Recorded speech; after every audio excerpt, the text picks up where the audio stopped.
ABP news आपको रखे आगे। आज किसान आंदोलन का 28वां दिन है।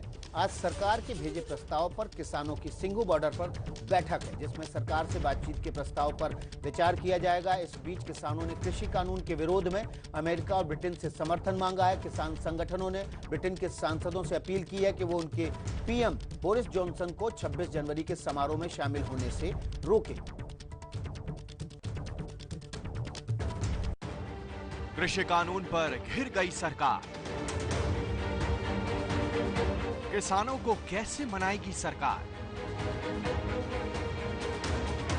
अंबाला में पूरी तरह फंस गए सीएम खट्टर।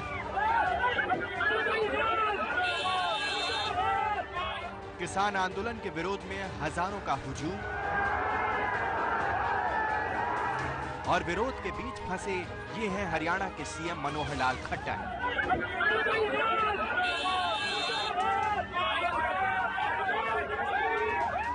अंबाला में सीएम खट्टर का ऐसा विरोध हुआ कि उनकी सुरक्षा में लगे जवानों की सांसें फूल गई।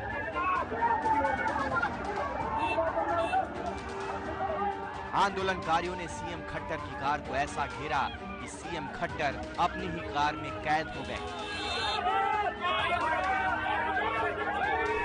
विरोध के बीच उनके सुरक्षा में लाव लश्कर, पुलिस और कमांडो का अमला भी उन्हें किसानों के गुस्से से बचा नहीं सका।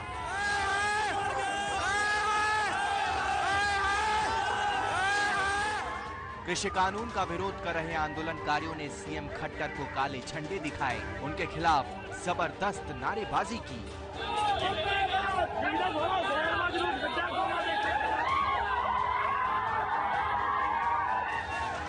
विरोध के बीच किसी तरह वो अपनी जान बचाकर निकल पाए।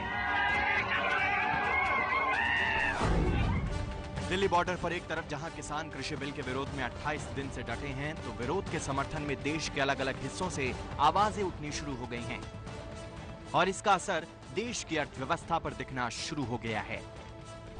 Confederation of all India traders यानी कैट के आंकड़ों के मुताबिक आंदोलन से 14,000 करोड़ का नुकसान हुआ है। आंदोलन को खत्म करने और किसानों को मनाने के लिए सरकार लगातार कोशिश कर रही है। बातचीत के जरिए हल निकाला जा रहा है, लेकिन बात बनने की जगह अब दिल्ली के साथ देश के दूसरे हिस्सों में भी आंदोलन जोर पकड़ता दिख रहा है और इसमें साथ विपक्ष दे रहा है। लखनऊ में कृषि कानून के विरोध में सामाजिक कार्यकर्ता और लेखक आधे दिन का सांकेतिक उपवास रखेंगे। यूपी कांग्रेस अध्यक्ष अजय लल्लू किसानों को कृषि कानून का नुकसान समझाएंगे। समाजवादी पार्टी आज चौधरी चरण सिंह की जयंती किसान दिवस के रूप में मना रही है। कृषि कानून पर सरकार और किसानों के बीच गतिरोध विपक्ष के लिए मौका है। यही वजह है कि इस पर राजनीति भी हो रही है।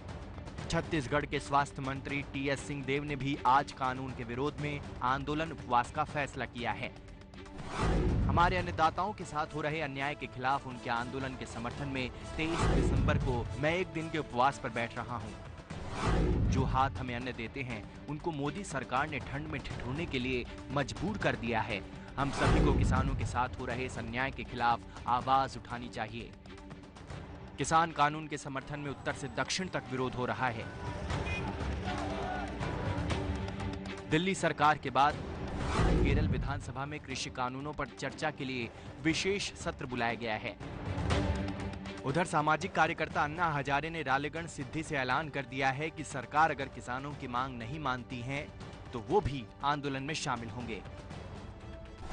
मैंने फिर से अभी सरकार को, केंद्र सरकार को लेटर भेजा है कृषि मंत्री कि आपने दिया हुआ आश्वासन, लिखित आश्वासन देकर पालन नहीं किया, इसलिए मैं अभी मेरा आखिरी अनशन फिर से मैं शुरू करूँगा।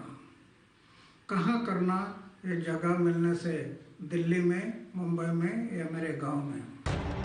किसानों को मनाने के लिए सरकार भले ही कोशिश कर रही हो, लेकिन उनके पूर्व मंत्री और बीजेपी नेता चौधरी बीरेंद्र सिंह ने सरकार के खिलाफ किसान बिल का समर्थन कर दिया है।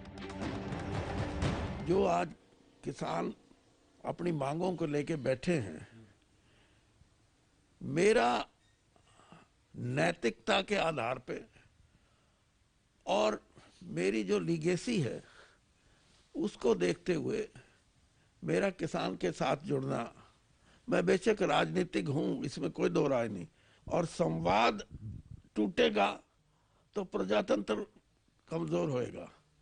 तो मैं आज भी इस बात का मैं सही मानता हूं कि दोनों तरफ से संवाद जारी रहना चाहिए। किसान आंदोलन के बीच सरकार फिलहाल घिरी दिख रही है। देखना होगा कि सरकार किसानों को कैसे मनाती है।